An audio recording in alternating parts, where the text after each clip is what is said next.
Hi, I just got this new ceiling fan and I'm really excited to see what it looks like. So I'm gonna go ahead and open it up and see what we got.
So I got my light installed. I decided to put this in my sunroom.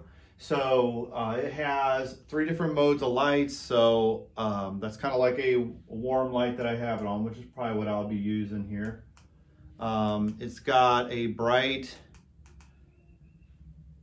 you really can't see it, but it's kind of like a bright warm, and then the warm light. So you got 3 different modes.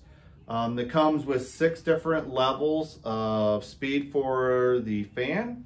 It can go forwards and backwards. You can make it go faster or slower here, and then it's got these timers here. All right, so if you have some troubles with the fan, I've had just a little bit just getting the weights right. It does come with some weights. It comes with a blade bender so that you can get it right. So all in all, I love the style of it. Would be great for really any room that you'd want to put in for. And